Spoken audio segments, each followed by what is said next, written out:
மனசாட்சி மனசாட்சிடா. நாம் இந்த வீடியோவில் என்ன பற்றி பார்க்க போகிறோன்னா மிடில் கிளாஸ் படம். இப்போ தான் பார்த்துட்டு வந்தேன். நம்ம முனிஷ்காந்த் அண்ணா அப்புறம் விஜயலக்ஷ்மி இவங்க மெயின் மிகப்பெரிய இந்த படத்தில் ஒரு லீட் பண்ணியிருக்காங்க.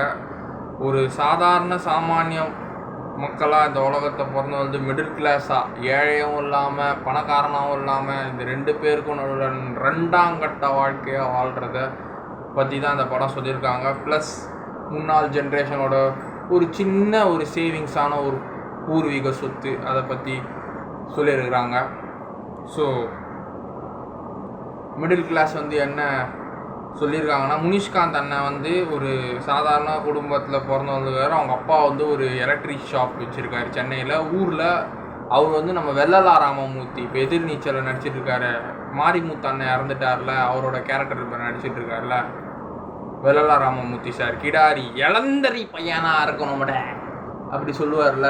ஸோ அவர் தான் இதில் அவங்க அப்பாவை நடிச்சிருக்காங்க, முனிஷ்காந்த் அப்பாவா. ஸோ ஊரில் ஒரு பம்பு செட்டு ஒரு ஏக்கரில் நிலம் வாங்கினோம் சொந்த ஊரில். இதுதான் முனிஷ்காந்த் அண்ணனுக்கு ஆசை. லைஃப்பில் கல்யாணம் பண்ணி ஒரு குழந்தை பிறந்து சென்னையில் இருக்கிறாங்க. ஒரு ஆக்வா ஒரு வாட்டர் சிஸ்டம் கம்பெனியில் ஆஃபீஸ் அசிஸ்டண்ட்டாக ஒர்க் பண்ணுறாப்புல. இந்த அம்மா சின்ன சின்ன பிஸ்னஸ் டெய்லரிங் அதெல்லாம் பண்ணி கொஞ்சம் கொஞ்சம் காசு சம்பாதிக்கிறாங்க. ப்ளஸ் ஹவுஸ் ஒய்ஃபு, பசங்க ஸ்கூல் போகிறாங்க. இந்த இவர் வேலை செய்கிற இடத்துல அவங்க முதலாளியோட அம்மா இவங்க பசங்களுக்கு ஸ்கூல் ஃபீஸ் கட்ட ஹெல்ப் பண்ணுறாங்க. ஸோ அப்படி இப்படி படம் போகுது. திடீர்னு மிடில் கிளாஸாக இருக்கிறவனுங்க நிறையா பணம் சம்பாதிக்கணும்னு ஆசை வருது. சகஜம் தானே, ஒன்றும் புதுசு கிடையாது. சகஜ சம்பந்தம் ஆசை வருது. ஸோ அதால் சில சண்டைகள். வாரத்துக்கு அவர் சந்தோஷமான ஒரு பீர் போடுறாப்புல, கிங்ஃபிஷர் பீரு. ஸோ போடுறாப்புல குடிக்கிறாரு, வராரு, போகிறாரு, அப்படியே போகுது லைஃபு. திடீர்னு அவங்க அப்பா இந்த நம்ம விஜயலட்சுமி மேடம் மாமனாரை மதிக்கவே மாட்டாங்க, எதுவுமே சேர்க்கலை.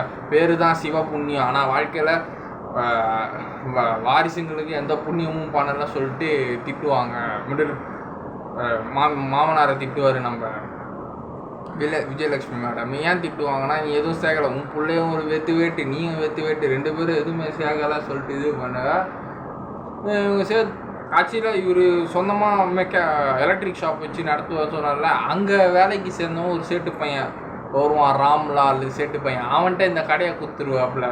நல்லா வேலை செய்கிற, நேர்மையாக இருக்கிற, ஹம்பிளாக இருக்கிற, லாயலாக இருக்கிற, உண்மையான விசுவாசி நீ தாண்டா அப்படின்னு சொல்லிட்டு அவருக்கு அந்த பையனுக்கு வேலை செய்கிற பையனுக்கு உங்கள் அப்பா முனிஷ்காந்தனோட அப்பா நம்ம வெள்ளலா ராமமூர்த்தி அவர்கள் ஃப்ரீயாகவே கடையை கொடுத்துட்றாரு, காசு பணம் வாங்காமல்.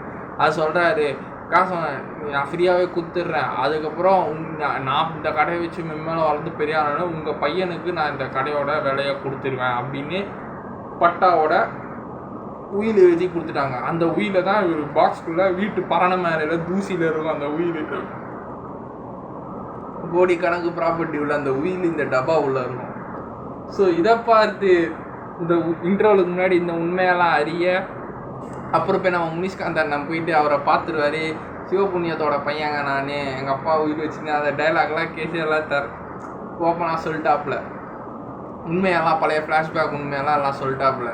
ஓ ஐயாவோட பையனா நீங்கள், ஐயாவோட பையனா அப்படின்ட்டு அந்த ஃப்ளாஷ்பேக் சீன் எல்லாம் சொல்லிட்டு தெரிஞ்சுட்டு 1 கோடி ரூபாய் செக் எழுதி கொடுத்துட்டாங்க. அந்த செக்கு காணாமல் போயிடும். அந்த செக்கில் பேர் இருந்தாவது பணம் வாங்க முடியாது, பணம் எடுக்க முடியாது. இவர் பேர் இல்லாமல் வெறும் பிளாங்க் செக்கோட தொலைச்சிட்டாரு. அவர் செக்கு கொடுப்பாரு. ஏன்னா அவர் வயசான காலம். ராம்லால் வயசாகிடுச்சு அவருக்கு. இப்போ அவர் பையன் தான் எல்லாமே. இப்போ அந்த கடை 30 கடை வரைக்கும் 300 பேர் வேலை செய்கிறாங்க. பெரிய மல்டி மில்லியனர் ஆகிட்டாங்க அவங்க கடை. ஸோ ஆனால் வளர்ந்தது பிள்ளையார் சொல்லி போட்டு வேறு வச்சது யார்? முனிஷ்காந்தனோட அப்பா. ஸோ இப்போ அவர் பையன் கஷ்டத்தில் இருக்கும்போது உதவணும்ல, அதுதான் நியாயஸ்தான். நம்ம தான் சொல்லுவாங்க ஒரு வாழ்க்கை பழமொழி, நீ எவ்வளோ பெரிய ஆளாகனாலும் இது எவ்வளோ பெரிய பணக்காரனாக வேற செய்யுது, இது பிச்சு ஏன் பணக்காரன் தான் செய்யணுமா? மிடில் கிளாஸ் முன்னால் முடிஞ்சது, நம்மளால் முடிஞ்சது, நம்ம கூட இருக்கிறவங்களுக்கு எதனா சின்ன நல்லது பணம், அவ்வளோதாங்க வாழ்க்கை, அவ்வளோதான். நம்மளால் முடிஞ்ச சின்ன நல்லது. எஸ். ஸோ அப்படி தான் அந்த மிடில் கிளாஸ் போயிருக்கு. நல்லா ப்ரில்லியண்ட்டாக எடுத்துகிட்டு போயிருக்காங்க. ஸ்டோரி, வே ஆஃப் ஸ்டோரி நல்லா அழகாக வந்துருக்கு. ஸோ அந்த செக்கு கடைசியில் நம்ம இவர் குரேஷியன் அந்த படத்தில் ஒரு நல்ல கேரக்டர் நடிச்சிருக்காரு. அவரோட ஆட்டோ ஓட்டுவார், வாடகை ஆட்டோ. அந்த ஆட்டோவை சொந்தமாக்கிக்க ஹெல்ப் பண்ணுவார். அந்த செக்கெல்லாம் கிடச்சிரும். அந்த ஸ்க்ரீன் ப்ளே கொஞ்சம் நல்லாவே இருந்தது.